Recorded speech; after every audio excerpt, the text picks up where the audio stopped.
es que demos una mirada muy general, algunos aspectos a tener en cuenta en la revisoría fiscal en Colombia. Eh, yo les subí a la plataforma una cartilla de revisoría fiscal, no sé si ya la pudieron ver. No, señor, porque hay mucho inconveniente con la plataforma, profe. Ya pueden Sí, empezar. sí escuché, y de hecho estoy en un grupo del área administrativa de la universidad y pues manifiestan que tienen problema con los servidores y por eso es que está generando problema acceder a la plataforma. ¿De acuerdo? De todas maneras, ahí está la cartilla para que por favor la lean. Es un material de apoyo y, y bueno, vamos a profundizar un poco más en temas puntuales acá en la sesión de hoy, ¿vale? Vamos a tratar esos aspectos y pues tengo unos videos cortos también relacionados con el tema de papeles de trabajo, que es uno de los aspectos más relevantes, digámoslo así, a tener en cuenta en el ejercicio fiscal. ¿Vale, chicos? Ok, profe. Sí, profe. Vale. Entonces vamos a iniciar. Generalidades de la revisoría fiscal. Vamos a tener un primer tema amplio que va a ser la normativa que debemos aplicar como revisores fiscales en Colombia. Otro punto a tener en cuenta son las inhabilidades e incompatibilidades de los revisores fiscales. Vamos a ver el proceso para elegir y contratar a un revisor fiscal. Y hay un par de casos prácticos que, teniendo en cuenta la normativa que hemos visto y la que vamos a complementar ahorita, ¿cuál sería la posición de ustedes frente al caso que vamos a evaluar? ¿Vale? Entonces está una primera parte del caso y ustedes me dicen, ¿están de acuerdo o no están de acuerdo? Si estoy de acuerdo por esto y esto o no estoy de acuerdo por lo otro. Y pues miramos a ver quién estuvo y quién tuvo la razón en la respuesta de los casos. ¿Les parece? Listo, profe. Sí, profe. Vale. Sí, profe, listo. De acuerdo. Entonces, un primer momento, pues sería la normativa a aplicar como revisores fiscales. Un concepto global, pues es iniciando con la adopción de las normas de aseguramiento de información a través del decreto 0302 del 2015. Allí es donde se empieza a tener el primer acercamiento con lo que son las normas internacionales de auditoría que se aplicaban a nivel global y pues llega a Colombia en el 2015 a migrar a esta adopción de normas pues a raíz de la obligatoriedad de aplicar esta normatividad internacional. Compilado por el decreto único reglamentario el 2420, también del mismo año, pues lo que lleva a los revisores fiscales de Colombia a que nos dividamos en dos grandes grupos. Uno que somos los que aplicamos las NAI o las NIAS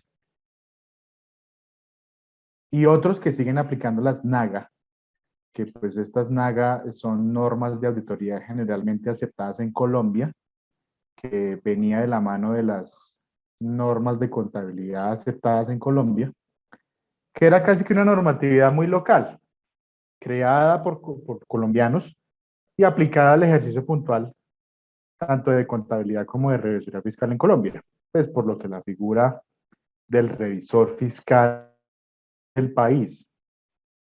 En países de la región casi que no se conoce esa figura del revisor fiscal y cuál es el rol que él cumple al interior de las empresas. Por eso es que en su momento se aplicaban las normas de auditoría generalmente aceptadas en Colombia. En la actualidad son muy pocos, la verdad, los que ejercen esta labor de auditoría utilizando estas normas. Ya la mayoría, por por requerimiento, bien sea de las empresas cliente o por tener firmas de auditoría, casi que están obligados a aplicar las NAI o las NIAS, que se conocen de la misma manera. Hay un aspecto a tener en cuenta aquí, que es la adición de la NIA 701, que esta NIA 700, hay varias, ¿no? Hay varias NIAs y cada una se enfoca en un aspecto específico del ejercicio de la auditoría, pero en el caso de la NIA 701, pues que habla es de las cuestiones clave en el informe de auditoría. Aquí es donde la norma me guía a mí como revisor fiscal cuáles son los puntos que yo debo tener en cuenta de emitir un informe de cara al cliente con el resultado de mi trabajo como revisor fiscal y como auditor. Claramente, pues enmarcado en las normas de aseguramiento, que ese concepto también fue nuevo, el aseguramiento de la información, eso también lo trajeron las NIAs, y aquí pues vemos que existe casi que un tercer grupo de revisores fiscales eh, aplicando las NAI o las NIAs, exceptuando el cumplimiento puntual de la NIA 701. O sea, hay trabajos de auditoría y hay trabajos de revisoría que no necesariamente tienen que cumplir con el requerimiento de la NIA 701 como lo estamos viendo acá, de tener un informe puntual con datos específicos y con un checklist de requisitos para elaborar el informe, puede que no, pero pues como lo decía ahorita, la verdad ya a estas alturas son muy pocos los que aplican la norma no completa, digamos, solo una parte. Ya la mayoría la están aplicando al 100%. Y aquí en la parte inferior, pues vemos lo que significan las siglas. En el caso de NAI, pues normas de aseguramiento de la información o normas internacionales de auditoría, que va por el mismo camino. Y las NAGA, que son las normas de auditoría generalmente aceptadas en Colombia. ¿Qué estamos viendo aquí? Pues es una tabla resumen donde se determina la normatividad que se debe aplicar como revisor fiscal, de acuerdo con el grupo al cual pertenece mi empresa cliente. Es decir, tengo en la columna izquierda las funciones que yo debo cumplir como revisor fiscal. En la siguiente columna, las entidades en las cuales yo me encuentro nombrado como revisor fiscal y que la entidad pertenece al grupo 1 de NIF. Las entidades que pertenecen al grupo 2, que aquí tenemos la claridad, que contengan 30.000 salarios mínimos de activos o más de 200 trabajadores. Y si yo estoy nombrado en una entidad del grupo 2 o del grupo 3, dependiendo.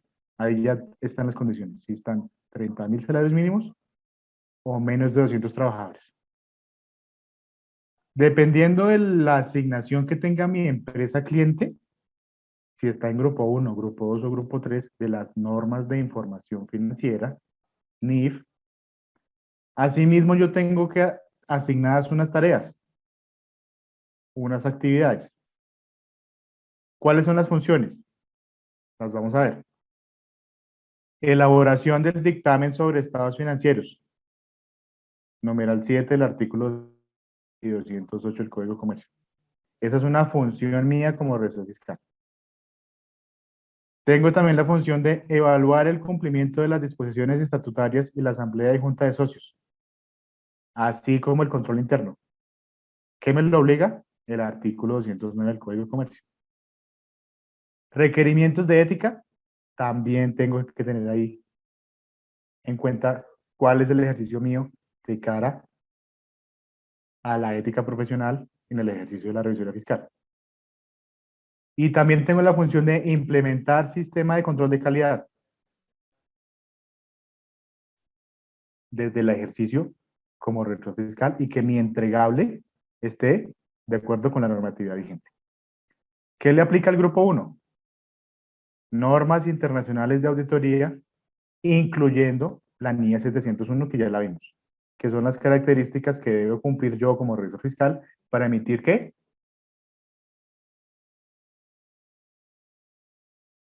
¿Para emitir qué? El Un concepto. dictamen. El informe al cliente. Qué tan bonito. ¿Ok? Está. Debo cumplir unas normas internacionales de trabajo, que esas están llamadas como ISAE, que ya las vamos a ver más adelante. Debo cumplir el código de ética de la IFAC, que es una entidad internacional que se encarga de emitir conceptos respecto a la ética profesional en el ejercicio de la contabilidad y la revisoría fiscal y el control interno, que fue compilado ¿por qué? Por el Decreto Único Reglamentario 2420 del 2015. Y la Ley 43 del 90, que esta ley sí sigue siendo o sigue estando vigente en el ejercicio de la revisoría fiscal y la auditoría.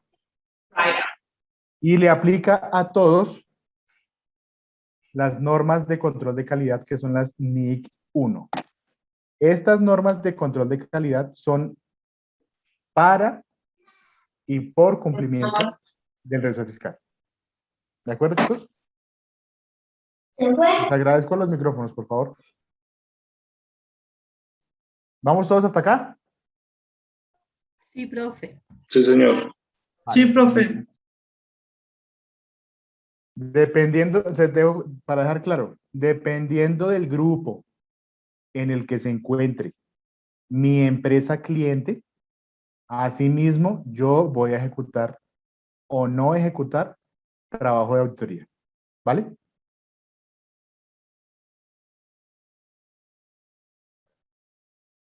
El decreto 2270 del 2019 anexa un documento técnico relacionado con las normas de aseguramiento de información, haciéndole una actualización a lo que ya se había aprobado en el decreto único reglamentario del 2015. ¿Con qué objeto? Llegan las normas en el 2015 y pues en su momento era lo que necesitaba tanto el ejercicio del auditoría como a nivel local. Pero claramente pues han sido 6 años de ejercicio profesional, de creación de empresas, de fusiones, adquisiciones, liquidaciones, innovación en negocios, maneras de ver el enfoque a nivel económico. Y lo que ha obligado esos cambios ha sido generar anexos y generar actualizaciones a lo que quedó en su momento aprobado en materia de normatividad de cara al ejercicio de la revisoría fiscal. Una de esas, ¿cuáles son? La NIA 250, que trata de las consideraciones y las disposiciones legales y reglamentarias en la auditoría de los estados financieros. Aquí es donde yo, como revisor fiscal, tengo la obligación de evaluar el cumplimiento de la normatividad vigente y de las reglas que le aplican a mi empresa cliente. Si es una compañía que comercializa crudo, yo debo verificar que la normatividad vigente que le aplica a este sector la esté cumpliendo. ¿Y qué norma me lo exige a mí como revisor fiscal? La NIA 250. ¿Ok?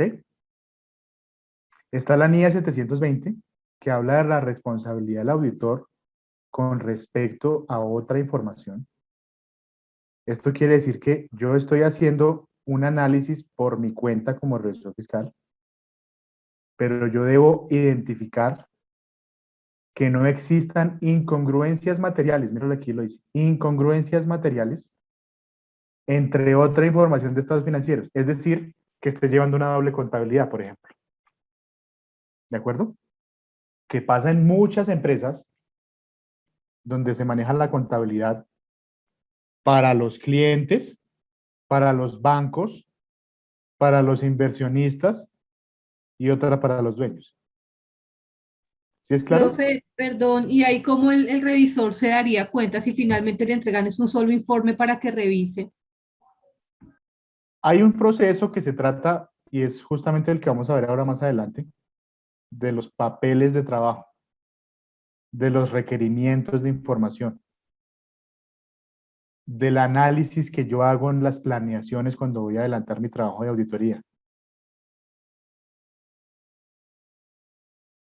Y del cuestionamiento, así como la independencia que yo tengo en el ejercicio de mi trabajo como revisor fiscal. Aquí este tema del ejercicio de la revisoría fiscal tiene mucho de criterio, de análisis, de evaluación, del por qué, el déjeme ver, el muéstreme. ¿Dónde está el soporte? ¿Dónde está la evidencia? ¿Ok? Esta NIA habla de eso. Yo necesito indagar, necesito investigar. ¿De acuerdo, chicos? Sí, señor.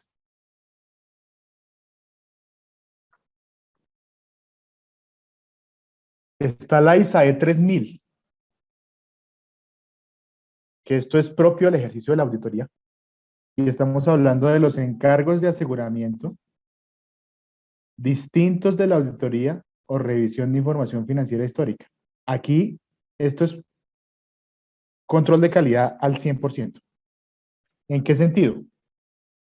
En que yo como revisor fiscal debo aplicar una evaluación de control interno dependiendo del grupo, que lo veíamos ahorita al comienzo, en la tabla. Si es grupo 1, si es grupo 2, o si son entidades estatales, o el grupo 3. Dependiendo de la asignación que tenga el cliente, esta norma, que pues la traigo a manera de ejemplo porque son normas muy extensas, pero que es importante que tengamos los nombres para que a manera de autoestudio hagamos la lectura de las normas. Me habla puntualmente de la calidad que yo debo tener en el ejercicio de mi trabajo de auditoría. Y dependiendo del grupo en el que esté asignado el cliente, asimismo yo voy a ejecutar mi trabajo de auditoría, ¿de acuerdo? Está la NIA 800. Auditorías de estados financieros preparados con un marco de información con fines específicos. Esta NIA es nueva y está relacionada con la emisión de estados financieros por empresas cliente que tengan un propósito de, por ejemplo, una venta. Yo generé mis estados financieros porque voy a vender la empresa, porque me voy a fusionar con otra, porque la voy a liquidar, porque voy a consolidar estados financieros con la casa matriz que queda en Israel. ¿De acuerdo? Esta NIA sale a apoyar y a soportar estos trabajos específicos y puntuales. ¿Perfecto? ¿Estamos todos hasta acá? Sí, señor. ¿Preguntas, Sí, profe. dudas?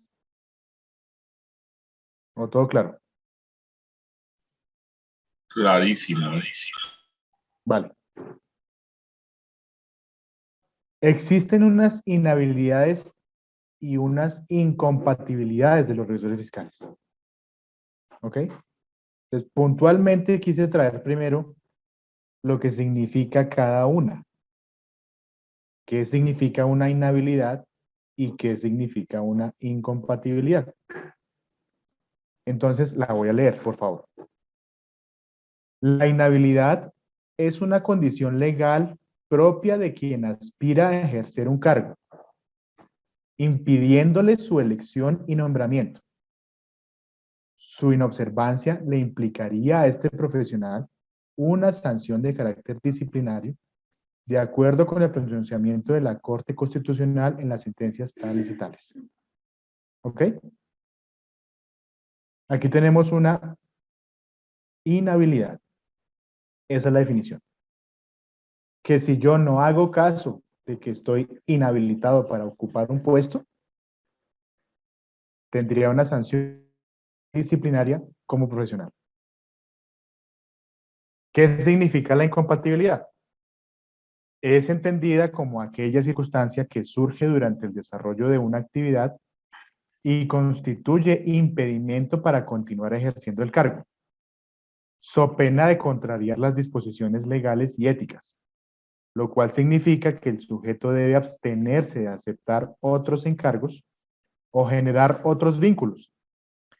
Constituyen incompatibilidades las inhabilidades sobrevinientes es decir, las que se materializan cuando ya se está ejerciendo el cargo. ¿Cuál sería un ejemplo?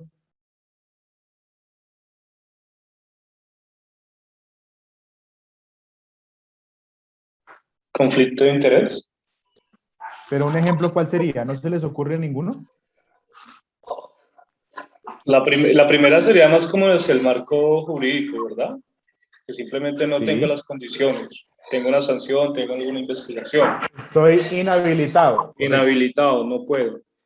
Y de continuar ejerciendo mi cargo, no sé, de pronto que Cuando le una encuentran persona, algo más, o sea, cuando le encuentran Les como voy a una poner un ejemplo. irregularidad, algo irregular.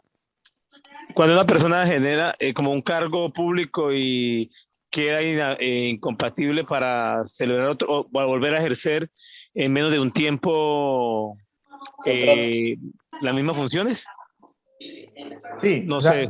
les voy a poner un ejemplo. Yo estoy inhabilitado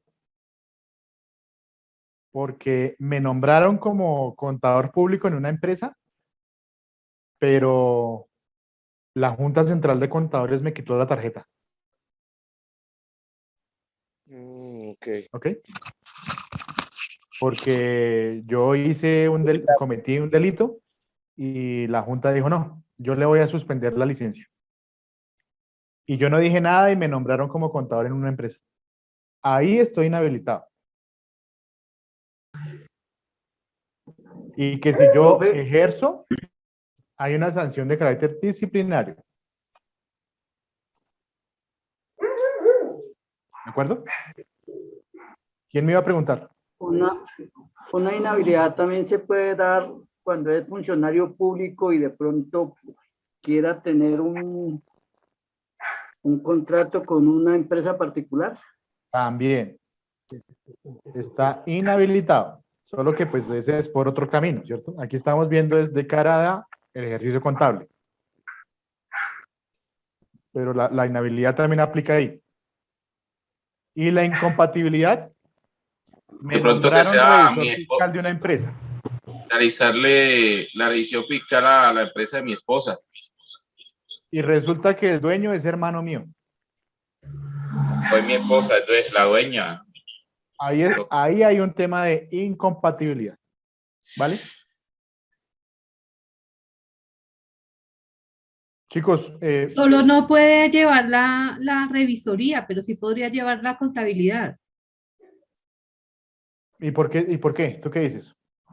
Yo diría que pues la revisoría, al haber un conflicto de intereses, no sería como cumpliendo con lo que está especificando la norma, pero la contabilidad sí la puede llevar, se lleva normalita. Finalmente es cumplir con los requisitos, creo. Pero tú, ¿por qué crees que una sí y la otra no? Porque, profe, yo pienso que porque está inhabilitando al revisor fiscal, más no al contador. Sí, pero ¿por Sí, qué? la norma no te está diciendo que tú, porque usualmente, por ejemplo, cuando se hacen algunas clases de sociedades, tú sí llamas a la gente más cercana para que trabaje contigo. No, ok, de acuerdo, está bien. O sea, yo puedo poner a mi hermano que sea el contador, listo, no pasa Sí, nada. el contador, pero el Pero, revisor fiscal, pues acá dice que no puede, entonces no se puede, tiene que ser una persona aparte, pero, que no tenga pero ¿por qué no?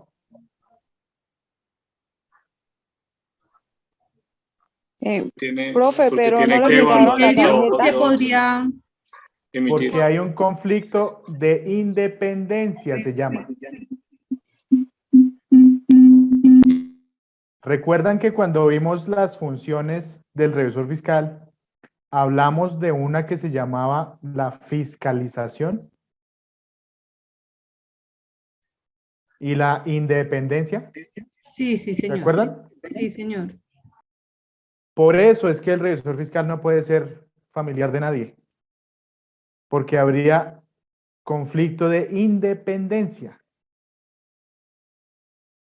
Automáticamente tiene que renunciar. Profe, pero Porque, eso en la práctica no funciona así. pues es que eso es otra cosa. O sea, estamos hablando de que esto es lo que dice la norma. Pero si vamos a la práctica, pues obvio que en algunos casos no aplica. ¿Sí? Porque es que resulta que el revisor fiscal es amigo debe del ser dueño cuestionable. y se conocen de toda la vida. Y pasa porque pasa en muchas empresas.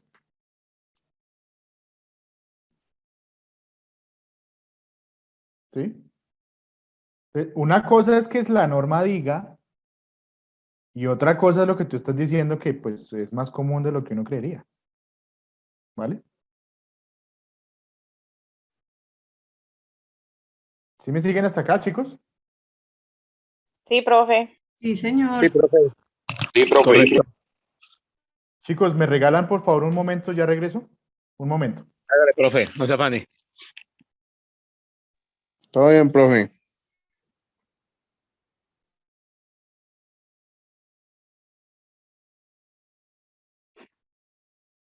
Sí, señor. El artículo 215 del Código de Comercio me dice cuando un contador público no puede aceptar el cargo en una sociedad comercial. Entonces, voy a leer puntualmente lo que dice. Quienes sean asociados de la misma compañía o de alguna de sus subordinadas, ni en estas, quienes sean asociados o empleados de la sociedad matriz. ¿Dudas? ¿O queda claro?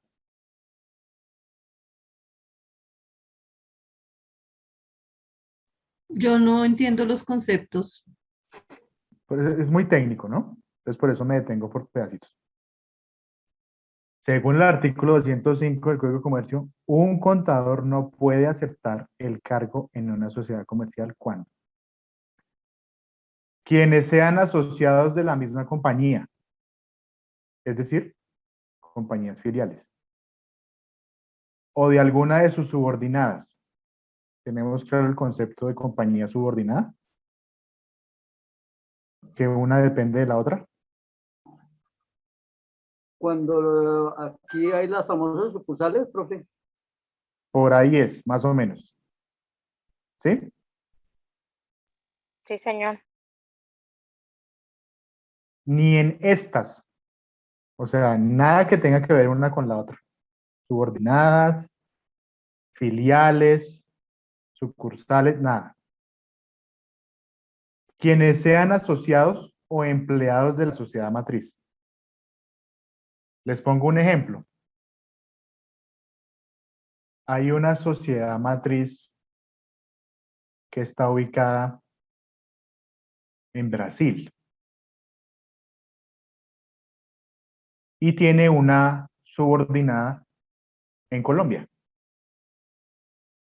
Con este primer punto que estamos viendo, ¿ustedes creen que el contador de Brasil, que conoció a la esposa colombiana y se vino para Colombia a vivir acá, puede trabajar en esa misma empresa aquí?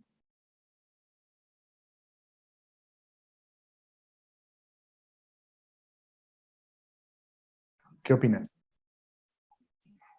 Profe, para mí de trabajar yo creería que sí, pero las funciones ya serían diferentes. Ya dejaría la de Brasil y se tendría con funciones de las de Colombia. O sea, sí puede trabajar. Sí puede ejercer como contador público acá. Pues para mi ignorancia, sí, profe. Pero en la misma empresa no, porque hay una incompatibilidad, ¿no? Exactamente. Porque la esposa. Ahí lo estamos viendo. Que no tiene nada que ver que haya conocido el amor de la vida aquí. No. Solo que él viene de Brasil, de la sociedad matriz, y pidió traslado para Colombia a una subordinada. Él puede cambiar de empleo, de país, pero tiene que cambiar de actividad. O sea, tiene que hacer otra cosa. No, porque Pero como es de contador la no puede. misma. ¿Ok? Es de la misma compañía. Correcto. Entonces, como contador no puede. Tiene que ser otra actividad. Controller o auditor interno o no sé. Pero contador no puede. ¿Vale? ¿Está claro el ejemplo? Sí, señor. Independientemente del tipo de contrato que tenga. Sí, es la actividad la que lo limita. Es la actividad la que lo limita. ¿Listo, chicos? Quienes estén obligados por matrimonio o parentesco dentro del cuarto grado de consanguinidad, primero civil o segundo de afinidad, o sean consorcios de los administradores y funcionarios directivos, el cajero, auditor o contador de la misma sociedad. Este sí queda claro, ¿no? Ya es un tema más legal. ¿O hay preguntas? No, señor. Quienes desempeñen en la misma compañía o en sus subordinadas cualquier otro cargo. Ahí yo tengo que esperar mínimo. Si yo estaba en Brasil, sigamos con el mismo ejercicio. Y allá era el auditor interno. Y me vine para Colombia. Tengo que esperar si quiero trabajar en auditoría interna. Aquí. Tiene que esperar, pero no especifica el tiempo. Aquí no. Es un artículo más adelante. Pero queda claro el concepto, pues que no se puede en la misma compañía y tiene que desempeñar otro cargo. ¿Ok? Quien haya sido elegido revisor fiscal no podrá desempeñar en la misma sociedad ni en sus subordinadas ningún otro cargo durante el periodo respectivo. Ahí cuando dice periodo respectivo, más adelante hace un énfasis en que es un año mínimo. ¿Vale? Sí, señor. Listo. Por su parte, los artículos 48 y 51 de la Ley 43 del 90 establecen algunos términos que el revisor fiscal deberá tener en cuenta, como por ejemplo, si yo he auditado o controlado en mi carácter de funcionario público o de revisor fiscal a personas naturales o jurídicas, debo esperar un año a partir de mi retiro para prestar mis servicios profesionales como asesor, empleado contratista o a esas personas. Lo que les decía ahorita del periodo determinado. Si he sido empleado de una entidad, debo esperar 6 meses a partir de mi retiro para aceptar cargos o funciones de auditor externo o revisor fiscal de la misma empresa o de su subsidiaria o filiales. ¿De acuerdo? En un caso debo esperar un año y en el otro 6 meses. ¿Hay alguna pregunta? Pero es que un año es mucho tiempo. Eso es lo que pide la norma. Porque el tema de la independencia es muy delicado. ¿Vale? ¿Está claro el concepto acá? Sí, sí, señor. Sí, profe. Bueno. Y aquí vemos un cuadro resumen de las inhabilidades del revisor fiscal. ¿Alguien me quiere ayudar con la lectura?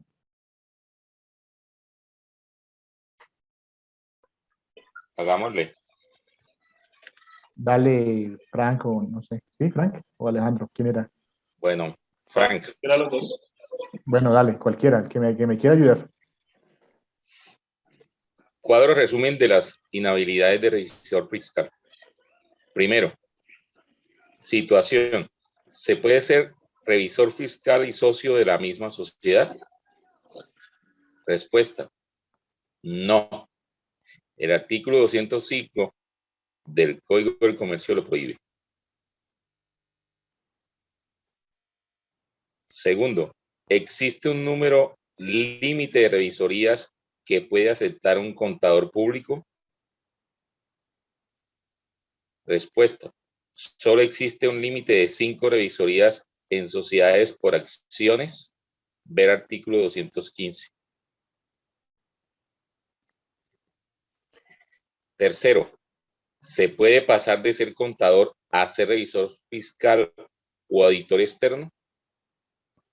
Respuesta, sí, pero el contador público deberá esperar al menos un término de 6 meses después de haber cesado en sus funciones. Ver artículo 51 de la ley 43 de 1990.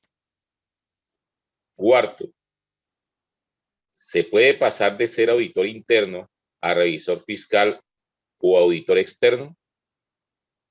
Sí, pero el auditor interno deberá esperar al menos un término de 6 meses después de haber cesado en sus funciones. Ver artículo 51 de la ley 43 de 1990.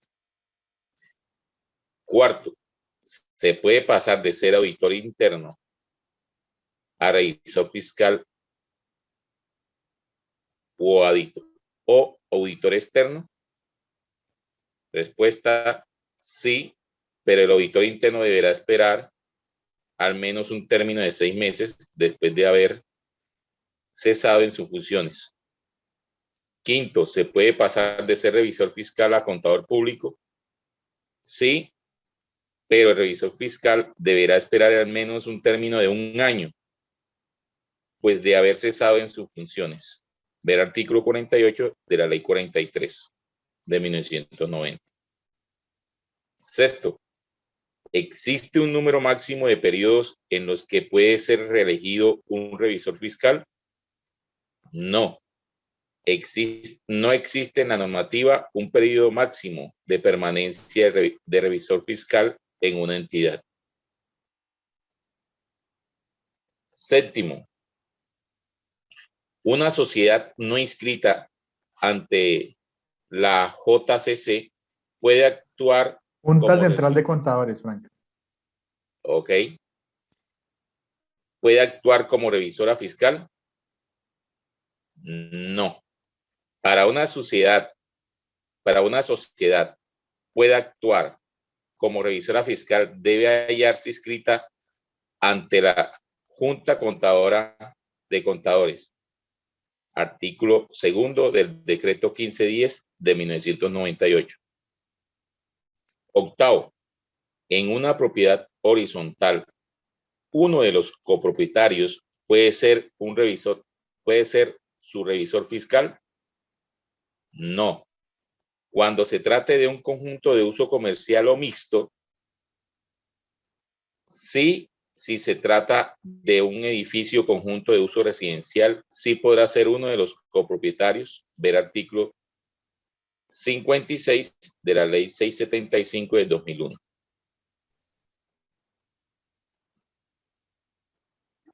Noveno. El revisor fiscal puede ser familiar del administrador de la copropiedad. No, según el artículo 56 de la ley 675 del 2001. Vale, Frank, muchas gracias. Profe. ¿Tenemos comentarios sobre esto, chicos? No, señor. ¿O queda todo claro? Está todo claro, profe. Ahí se estaría gustando lo que se estaba explicando ahorita. Sí, digamos que es un resumen muy práctico. Vemos que hay normas muy viejas que siguen teniendo validez, sobre todo en el ejercicio de la revisoría fiscal, pero se han ido modificando algunas a raíz de la implementación de las NIAs. Hay una que me interesa que sepamos, porque sí existía, es el punto C. Existía un máximo de periodos en los que podía ser reelegido un revisor fiscal. El máximo permitido eran 5 años. Bajo el entendido de que por principio de independencia, el revisor fiscal con un máximo de 5 años nombrado como revisor fiscal en la misma empresa, tendía a verse afectada su independencia en la labor de fiscalización.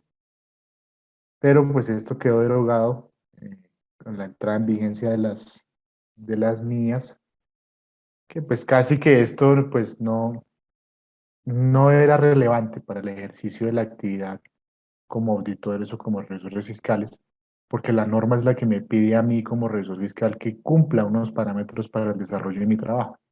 Independientemente que yo lleve años trabajando con la misma empresa, todos los años debo aplicar los mismos procedimientos.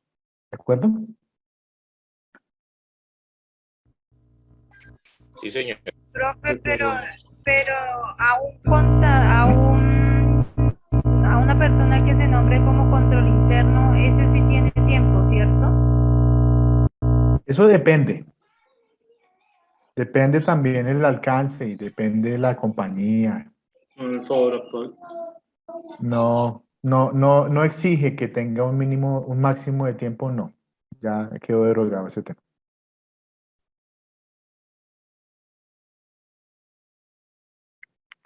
En cuanto a la elección y la contratación del revisor fiscal, la elección del revisor fiscal estará a cargo del máximo órgano social. Llámese asamblea, llámese junta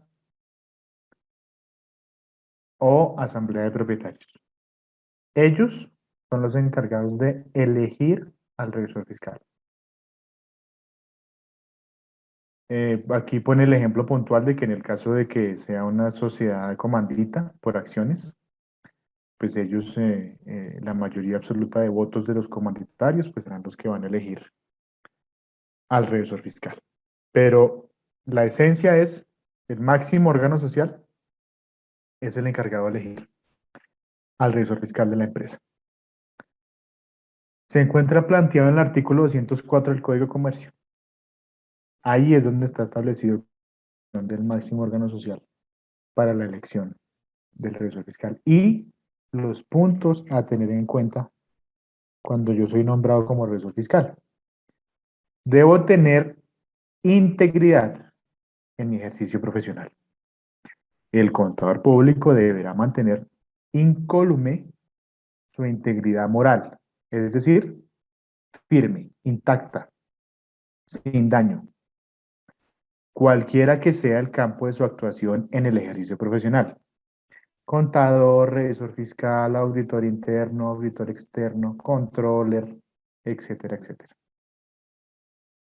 Conforme a esto, se espera de él rectitud, probidad, honestidad, dignidad y sinceridad en cualquier circunstancia.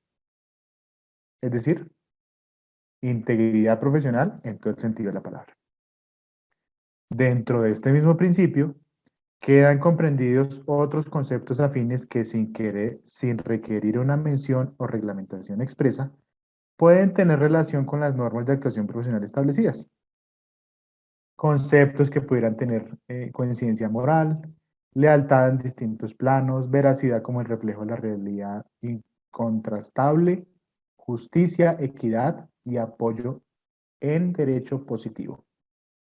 Yo tengo una tarea muy específica, y aquí me lo está diciendo, en mi ejercicio como profesional de contador y de revisor fiscal.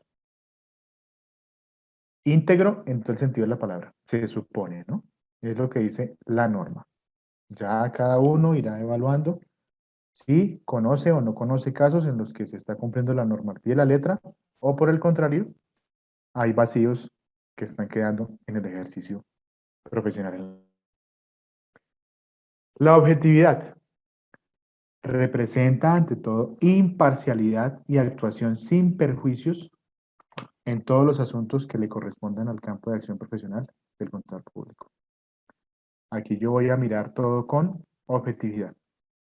Ni beneficio para el cliente, ni beneficio para proveedores, ni beneficio para terceros, ni beneficio mío, la realidad económica de la empresa, de manera objetiva, evaluando y analizando cada uno de los aspectos, teniendo en cuenta de que yo puedo certificar y dictaminar u opinar sobre los estados financieros, y pues eso me tiene que dar a mí la seguridad razonable, que lo veíamos en las sesiones anteriores, lo que significaba el concepto de razonabilidad de los estados financieros al momento de ¿qué? De dictaminarlos. ¿De acuerdo? Hay unos principios a tener en cuenta muy sólidos y muy importantes en el ejercicio profesional del revisor fiscal, que es la integridad, la independencia para el ejercicio profesional del revisor fiscal. Y debo también tener un respeto entre colegas, que pues esto no habla otra cosa más que el contador público pues debe tener la sinceridad, el principio de buena fe, la lealtad con mis colegas en condiciones básicas de un ejercicio libre, de un mercado competitivo, pero de que estamos compitiendo es con servicio y no cometiendo actos que van en contra. Un ambiente honesto, de profesión, de convivencia pacífica, amistosa y cordial. O sea, aquí todos somos contadores, todos necesitamos trabajo, pero pues hay clientes para todos y la plata debe alcanzar para todos. ¿De acuerdo? Un principio de equidad e lealtad entre colegas. ¿Vale, chicos? Sí, ¿Estamos? señor. Profe, eso es ética. Claramente, así es. Profe, disculpe, Señor, ¿existe una relación entre la revisoría fiscal y la auditoría forense? sí. Es una de las auditorías que yo puedo llegar a hacer como revisor fiscal. La auditoría Sí, sí, forense. sí Pues tiene se lo pregunto razón de causalidad. Cuéntame. Porque es que es igual va hacia más hacia los estados financieros, ¿no? Sí, Ya va en algo que, pues, revisar eso. Pero lo digo porque si veo las funciones son muy similares, ¿sí? Pero sí. también, pues, ya es una especialización también aparte, ¿no? O sea, ¿cuál sería como el plus? Es más como por el lado judicial, ¿no? Como para poder ejercer por ese lado. ¿O cuál sería la distinción No, real? no, la auditoría forense es por el enfoque. Aparte, Este enfoque de auditoría forense es más investigativo.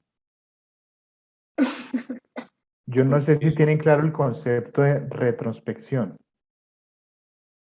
¿Sí sabemos lo que significa? mirar atrás, interior, al interior de... De acuerdo, yo empiezo a devolverme, a reconstruir, a volver a armar qué fue lo que ocurrió. Entonces yo voy a tener un caso como, no sé, Interbolsa, Salcop, Reficar, un caso cualquiera. Y contrataron una auditoría forense para saber qué fue lo que pasó. El caso ya ocurrió y la plata ya se perdió y vamos a pensar positivo y ya hay personas en la cárcel por eso. Pero la entidad, que en este caso sería el Estado, me está pagando a mí para que me diga qué fue para que yo le diga qué fue lo que pasó. ¿Cuál fue el origen del problema? ¿Cuál fue el origen del desfalco? ¿Cuál fue el origen del caso de corrupción? Ahí es donde empieza y sale la auditoría forense, con sus tácticas y con su metodología y con su estrategia, que pues seguramente espero que lo alcancemos a ver más adelante, a trabajar de tal manera de que empiece a reconstruir el escenario de ese caso, desde su inicio. Esto incluye que van a intervenir sociedades, van a, eh, ¿cómo se llama esto? El término puntual. No es decomisar, es custodiar equipos de cómputo, redes de carpetas compartidas, correos electrónicos, teléfonos, intervenir celulares, todo este tipo de cosas investigativas, ¿sí? ¿Con cuál objetivo? Pues con el objetivo de poder identificar qué fue lo que pasó. ¿De acuerdo? Les agradezco el micrófono. Venga, Toby. Toby. Venga, Carimán. ¿De acuerdo, Alejandro? Sí, señor. Sí, señor. Eso por el lado de la forense. El revisor fiscal tiene un alcance más amplio, porque aquí hay auditoría financiera, auditoría de cumplimiento, auditoría de control interno, que se va por otros caminos. Bueno. Pero la forense es puntualmente esta. Que sí tiene algo que ver, sí. Pero una se especializa más que en la otra, ¿vale?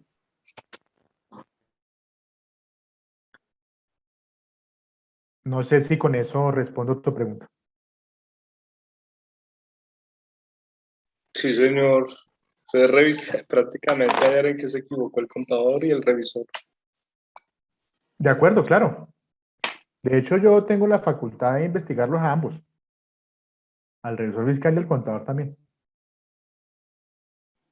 Claro, porque si falla la contabilidad, el revisor debió encontrar algo. Claramente.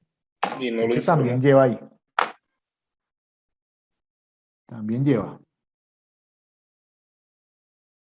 ¿Listo? ¿Queda claro? Sí, señor. Vale. La contratación del revisor fiscal. Yo puedo ser vinculado a una entidad a través de un contrato de prestación de servicios, que es casi siempre como el vínculo más común que hay, bien sea persona natural o persona jurídica.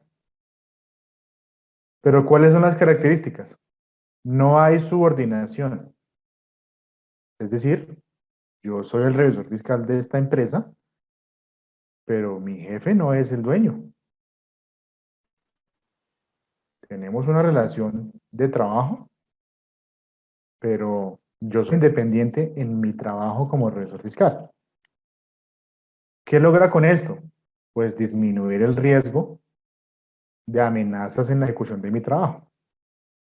¿Todo ligado a qué? Al conflicto de independencia. Porque si resulta que yo soy el revisor fiscal, pero hay un contrato de trabajo y el dueño al dueño no le caigo bien, pues yo por no perder mi trabajo, entonces yo no les digo nada y les firmo todo lo que me pase. No. Aquí no hay subordinación.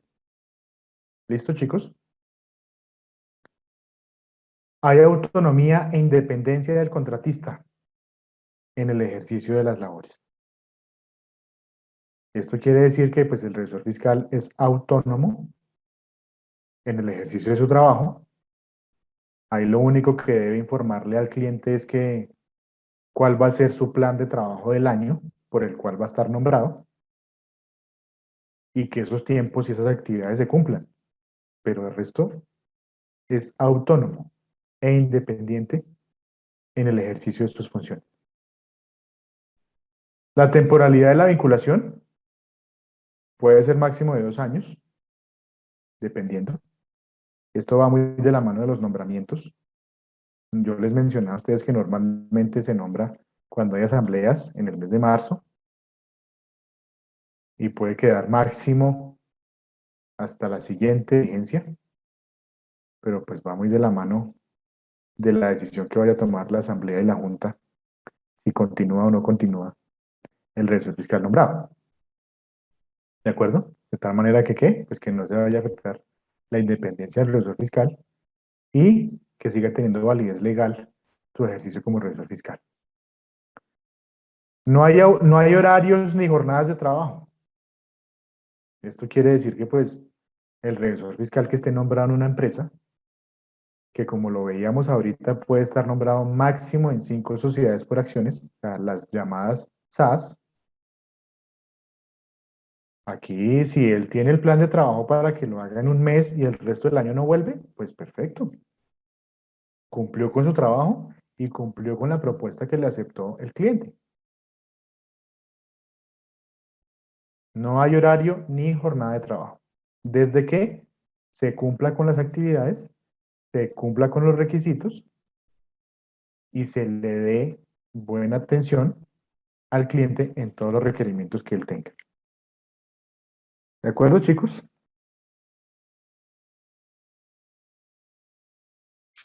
Sí, profe.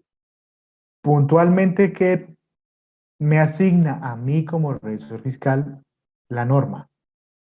El artículo 203 del Código de Comercio me faculta a mí como revisor fiscal, en caso de tener dudas, para inspeccionar en cualquier momento los documentos contables de una empresa, a fin de dar fe pública en la autorización de estados financieros, atendiendo responsabilidades de tipo penal, como lo consagra el artículo 212 del Código de Comercio, con ocasión de la aprobación de inexactitudes graves o rendición de cuentas impropias por la asamblea o junta de socios. Es decir, yo estoy aquí dado por la ley para inspeccionar documentos, inspeccionar estados financieros. Y si yo no estoy de acuerdo con lo que está allí expuesto, debo informarlo. Que muy seguramente se están planeando situaciones delictivas al interior de las empresas a través de las asambleas o de las juntas de socios y que yo como revisor fiscal debo denunciarlo. Claramente actuando de carácter independiente de la administración de la empresa. No existe subordinación, como les mencionaba hace un momento, apoyado en el artículo 10 de la Ley 43 del 90. Y esto también aplica dependiendo de la actividad que yo esté ejerciendo, si soy revisor fiscal de una entidad pública, informarlo de tal suerte que quede de conocimiento de la ley de las entidades encargadas, o me puedo ver involucrado en situaciones de tipo penal por actividades propias de mi función. ¿Quedó claro?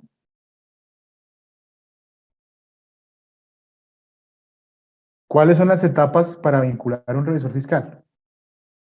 Está una primera etapa que es la recepción de las propuestas de los revisores fiscales. Yo tengo un primer acercamiento con el cliente y le digo, yo quiero ser su revisor fiscal, esta es mi propuesta. El cliente estudia la propuesta. El cliente está obligado a evaluar las inhabilidades, que ya vimos hace un momento el concepto. Si está de acuerdo con la propuesta y que yo no estoy inhabilitado, me nombra como revisor fiscal en su asamblea, bien sea ordinaria o extraordinaria. Y paso seguido, después de la elección, establezco unos honorarios que van a ser mensuales, trimestrales, semestrales, anuales, dependiendo del tipo de nombramiento que yo tenga y la propuesta que yo haya pasado. Y empezamos a trabajar. Así es como se vincula un revisor fiscal en Colombia. Y llegamos al caso práctico. ¿Estamos listos o ya nos dormimos?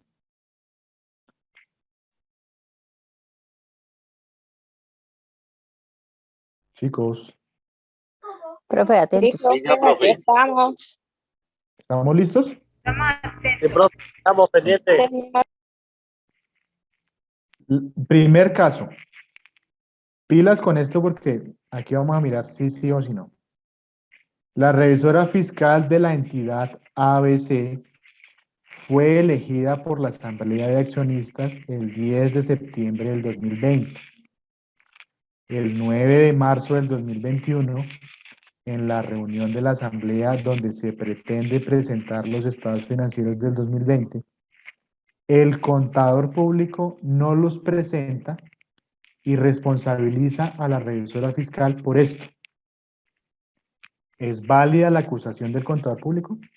Pregunto. No. Para mí no, profesor. ¿Por qué no?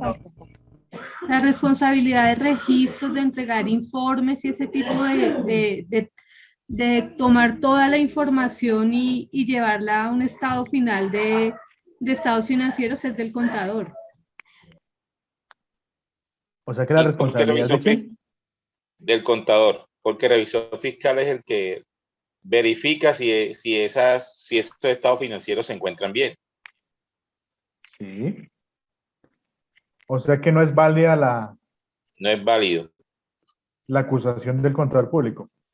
Exactamente. Ayúdame con la lectura.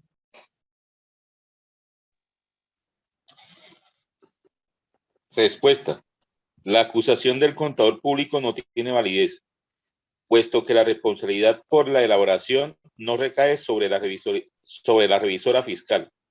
Sin embargo, de acuerdo con lo establecido en el artículo 207 del Código de Comercio, la revisora fiscal tenía la obligación de dar oportuna cuenta de irregularidades en el funcionamiento de la sociedad, y ello involucra al área contable, así como de dictaminar los estados financieros. O sea que, ¿qué? No es válida la acusación del contador público, pero si nos damos cuenta, el El revisor revisor fiscal fiscal tenía también tenía que avisar. que haber hecho su reporte. Exacto. O sea, hay algo de responsabilidad ahí. ¿De acuerdo? Sí, Profe, el que hacer. revisor fiscal fue contratado en octubre, ¿era la En contratación? septiembre.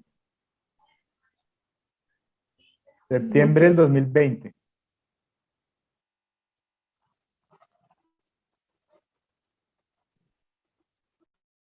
Hay que tener mucho cuidado, chicos, el día de mañana cuando los nombren revisores fiscales de alguna empresa.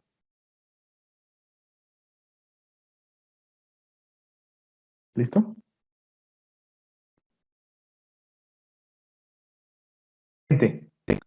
La asamblea de accionistas de la entidad ABC elige 2 profesionales, los cuales conformarían un comité encargado de elegir al revisor fiscal de la entidad. ¿Es válido el procedimiento? Y responsabiliza a la revisora fiscal por esto. ¿Es válida la acusación del contador público? Este pedazo se quedó mal ahí. Va solo hasta el procedimiento, ¿ok? ¿Es válido el procedimiento? Pregunto. No es válido. ¿Por qué no? Los Dice accionistas que los deben quien escoger. elige al revisor fiscal son los accionistas Junta. o los que conforman la junta en la... El máximo órgano social, ¿cierto? ¿Qué dice acá?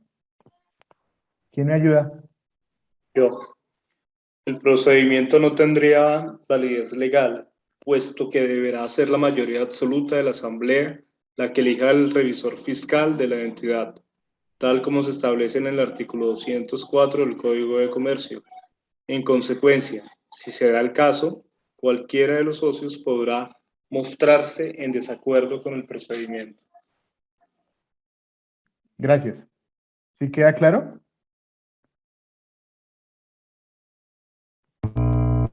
Sí, señor. Vale. Y vamos con el otro. El Consejo de Administración de la entidad ABC y el gerente nombran a Marta Cecilia Pérez Toro, contadora pública, especialista en revisoría fiscal, como revisora fiscal de la entidad. ¿Es válido este nombramiento?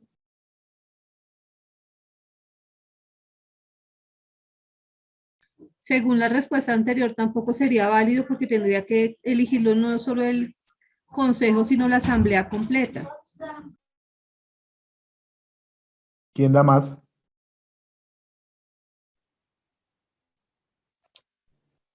Como ella se desempeñaba como contadora, no puede ser la misma revisora fiscal.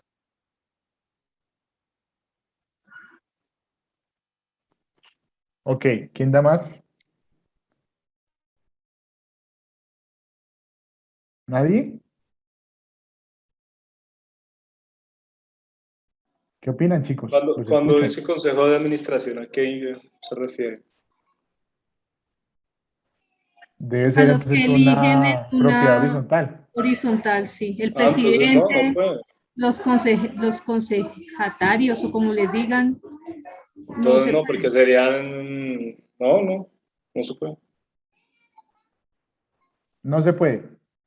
No se puede. Bueno, No se vamos a ver, puede. Además, vamos a ver. el revisor fiscal también le va a hacer un control al gerente. Sí, de acuerdo. Entonces no se puede. Igual él no puede elegir ahí. Vamos a ver qué dice el ejercicio. ¿Quién me ayuda? Yo, Dale.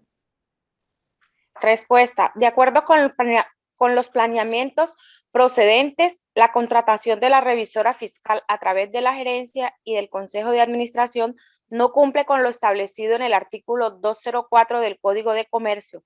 Por ello, el nombramiento no tiene validez legal. Perfecto, chicos. Estamos pero súper bien con estos conceptos. ¿Hay preguntas? ¿O está todo claro? Vamos bien, profe. Excelente. Y eso es, chicos, lo que tenía para que conversáramos del tema de revisoría fiscal. ¿Hay alguna pregunta, inquietud, comentario?